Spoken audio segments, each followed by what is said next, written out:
Hai,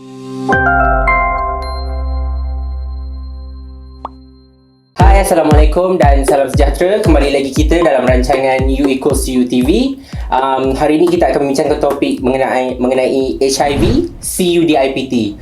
Okey, so hari ini nama saya Ashraf. So hari ini kita ada dua orang jejaka yang akan bercakap mengenai HIV, CUDIPT. Kita ada Saiful dan Faizul. Saiful dan Faizul akan bercakap mengenai students. Sebab kita cakap IPT tadi kan, so it has to relate to students. So apa maksud HIV, CUDIPT tu? So I nak tanya Faizul. First question, students affected tak mostly by HIV cases in Malaysia?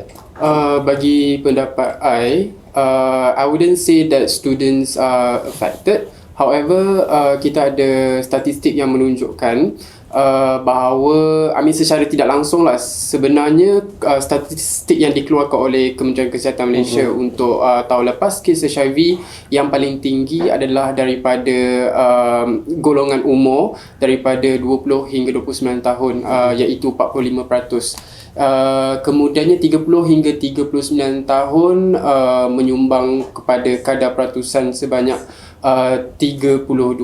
Jadi kalau kita tengok dekat situ, kebanyakannya 20 hingga 29 ni mungkin daripada golongan student. Jadi secara tidak langsung sebenarnya boleh dikatakan bahawa kebanyakanlah pelajar sebenarnya terkesan daripada tapi secara tak langsung. Secara tidak langsung. Sebab dari segi data kita tak tengok students affected. Betul. Sebab kita tengok dari segi umur usia. Betul. So mostly 20 ke 29 tu, obviously students will fall into that pool of age group. Betul. Alright.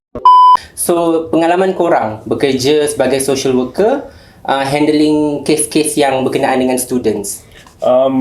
Okay, daripada pengalaman saya, adalah saya yang, sebab macam saya cakap lah, macam Faizul cakap, golongan tertinggi, kumpulan umur tertinggi yang apa ni, if terkesan dengan HIV ni adalah golongan umur 20 hingga 29. Okay, so tapi kebanyakannya yang dalam kalangan ni, diorang ni kebanyakannya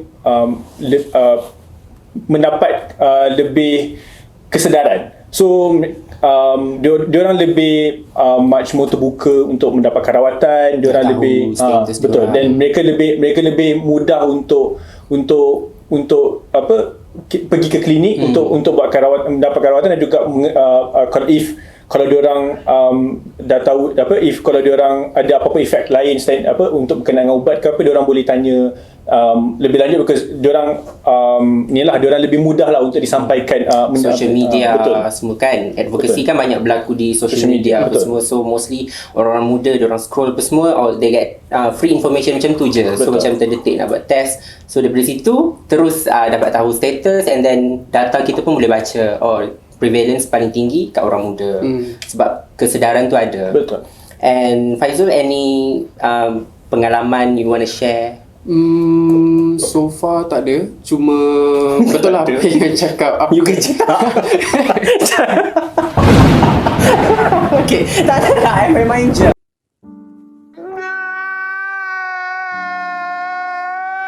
Sebenarnya bagi I tak banyak pengalaman yang menyukarkan. I tak banyak pengalaman yang dalam keadaan yang sukar. Macam saya pun cakap tadi, umur 20 hingga 29 tahun lebih orang kata terbuka dia punya kesedaran. Lepas tu dia punya accessibility untuk mendapatkan informasi ataupun untuk mendapatkan rawatan tu lebih tinggi. Sebab macam yang saya cakap awal tadi, paling tinggi 20 hingga 29 tahun kan. So sebenarnya kita boleh sebenarnya daripada nombor tersebut kita boleh huraikan lagi kenapa golongan ni lebih tinggi. Sebenarnya golongan yang lebih tinggi ni sebab mungkin kesedaran dia lebih tinggi, lepas tu lebih ramai yang kehadapan untuk buat rawatan ataupun ujian saringan. Betul. Okay, so next thing, kita bila dah cakap okay, diorang affected secara indirectly, mesti diorang ada isu-isu yang diorang hadapi, macam nak buat test ke tak, apa semua benda-benda ni, isu-isu. Antara isu yang selalu faced by students in regards to HIV, apa you rasa, Saiful? Sebab diorang ni golongan muda kan, sama ada mereka masih lagi dalam universiti, ataupun mereka kalau diorang bekerja pun diorang adalah orang yang orang kata B40 lah, golongan-golongan yang berpendapatan rendah. Jadi kesusahan yang paling tinggi saya rasa adalah satu, daripada segi accessibility terhadap ubatan ataupun rawatan yang preventive medication, macam PrEP dan PEP tu, itu yang ni antara yang susah lah. And the second thing is diorang ni juga kadang-kadang sebab untuk melakukan ujian, kita amat menyarankan untuk mereka melakukan ujian di klinik kesihatan kerajaan. So kenapa kita sarankan buat kat sini, sebab klinik kesihatan kerajaan, satu, murah lah, nombor duanya dia lebih mesra sebab diorang dah melalui desensitization apa semua, sensitivity. So jadi apabila mereka dah melalui perkara-perkara macam ni, so mereka lebih mudah untuk melakukan ujian lah. Jadi tapi masalah dengan klinik kesihatan ni adalah kadang-kadang dia tak mudah nak ke, maksudnya daripada universiti nak ke klinik tu susah. Ada barrier.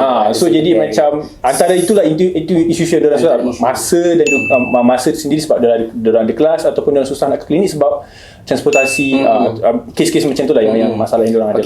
Maksudnya isu-isu macam transport apa semua tu kan, duit, nak dapatkan PrEP apa semua. Betul. So ada tak orang yang membantu student-student kita? Ada, macam sebagai contoh, ada klinik-klinik yang macam sebagai contohnya klinik CHCC, di mana diorang merendahkan cost accessibility untuk mendapatkan rawatan PrEP dan PEP. Ada juga klinik macam klinik kesihatan sendiri hanyalah RM1 sahaja kan. So benda-benda ni macam memudahkan mereka lah, walaupun ni satu lagi, NGO lain juga ada, seperti macam NGOs Jejaka, KBKC minta maaf, MAC, dan juga ada NGO lain juga yang mampu memberi bantuan daripada segi social support dan sebagainya lah, untuk membantu mereka melakukan ujian dan sebagainya. Any advice that you nak bagi kepada student-student universiti ataupun college dalam proses kalau universiti tu minta diorang declare status diorang? Okay. Well, I do have an experience on that. Sebenarnya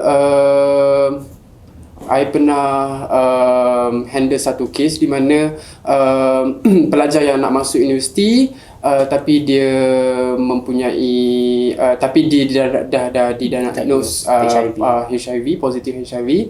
Kemudian dia terpaksa orang kata declare ataupun bagi tahu dekat pihak universiti yang dia ada HIV. But then I said you have to stop there. Okay, jangan buat lagi. Sebab apa? Sebab it's your right. Okay, it's your privacy it's your right, it's your privacy and confidential to disclose your status. So of course honesty is the best policy, but then there are ways to do that. Okay, so I nasihatkan dia pergi kepada mana-mana NGO untuk rujuk dan tanya masalah, what to do next, how to go about. So antara NGO dia mungkin NGO yang paling dekat mungkin Kelab Belia Kebajikan Setia Alam, kita ada Malaysian AIDS Council ataupun Majlis AIDS Malaysia untuk membantu, sebab dari segi advokasi, mediation orang tengah. Betul. Sebab kita tak tahu sebab HIV ni sampai sekarang masih lagi di stigma ataupun ada diskriminasi kan. Jadi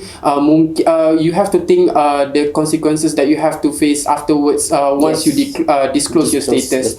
So stop there first, okay, and lepas tu rujuk siapa-siapa yang bertauliah ataupun berpengalaman untuk orang kata untuk melakukan langkah yang seterusnya. Okay, so thank you very much kepada Saiful dan Faizul sebab ada perbincangan yang sangat fruitful kita cakap. So we wait for another episodes nanti dengan topik-topik yang lagi menarik, insyaAllah. So thank you so much.